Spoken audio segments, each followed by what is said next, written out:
So this with of Berkeley, California, was held by the chamber to discuss what would be sitting on from districts during hours. It's been a similar law but the enrolled lawlessness and the rest of us flee. A survey of 1,800 students found that half avoid downtown Berkeley because it's dirty and dangerous.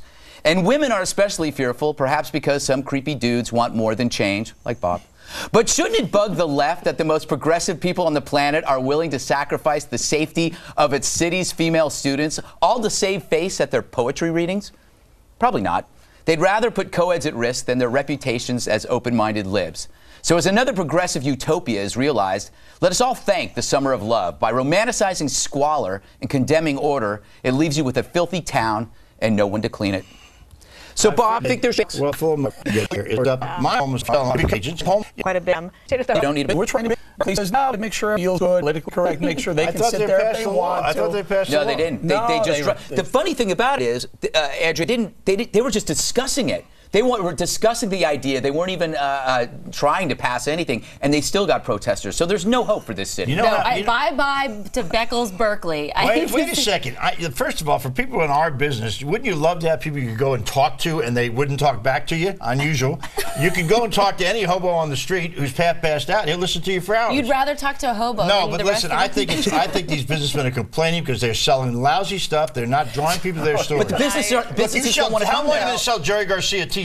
I mean, come on. No, I love that the Berkeley students, right? Yeah. These like far left wingers. Now all they want to do is go out and shop. Girls just want to have fun. Well, I mean, that's just what I want to do. I love that we're on the same page. Finally. How disappointed their parents must be that they've raised people that actually are like kind of conservative and capitalist. Do you remember, it was a couple years ago, there were actually street people in Berkeley living in trees because they were protesting a new gym. And the problem was, people don't have a problem with the homeless, the young homeless. They have a problem with what they leave.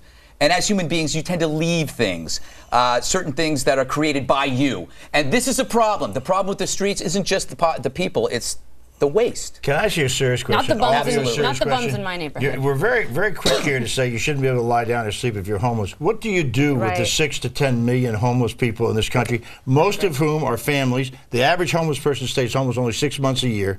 And I want to know what everybody here, all you conservatives say, keep pushing. What are you going to do? Push them in the Pacific and make them markers for the boats going out? You can elect some fiscal conservatives that would take care of, 5 or 6 million people who are out of work. That would get a lot of them off the streets.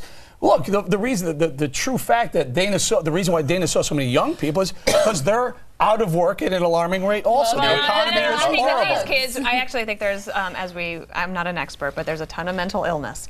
There's a lot of drug use. And there are a lot of faith-based organizations that are helping, but cities have a responsibility to do something about it. In our home city of Washington, D.C., you can't commit somebody to going to a shelter. You can't make them go. And I really think that should be reversed. When they passed that law and dumped that onto the streets, all those people who had mental problems. And look, in our home city, Washington, D.C., the biggest homeless shelter is about to be closed. Why? Because somebody wants to build another trade association building. I just want to give credit to the homeless people as if we in my need another trade association. They are so nice and they're so respectful and they're not wasteful. I mean, I know you're talking about San Francisco, but I got to say, the ones in my neighborhood, I always give them a little something. That's because they squeegee your windshield. They don't ask you for money, right? I don't have a windshield. I don't have a car. I can't afford one. It's not a popular term, but I think one of the things that interested me initially in President Bush when he was governor is the compassionate conservatism stance, and I think that we need to think about this. And city, I don't think it necessarily has to be done on the federal level, but the state and cities ought to take more. Is there a print edition of the Huffington Post? I don't think so. There is, isn't it? Yeah, because I noticed a lot of homeless people in San Francisco were using it to sleep with. Or other things. Or wipe other things. I was curious about that. What happened when you were a kid? Just take a shot back at the Huffington Post if you missed that. When you're a kid, it was somehow really cool to dress up as a hobo. As a what? A hobo for Halloween. You don't do that anymore, do you? It used to be kind of fun. I went as Big Bird, actually. Oh, really? Yeah. No, but why are you taking a shot at the Huffington Post? Isn't that your? I love Ariana Huffington. I just didn't like a couple of comments. Liberal blog. All right, coming up on the 5, Obama's big bucks. The commander-in-chief is building a war chest of cash. What impact will it have on the 2012 race? And later, he said, I'll be back. And dang it, he meant it. You won't believe what big plans the governor has up his sleeve. All that and more coming up on the 5.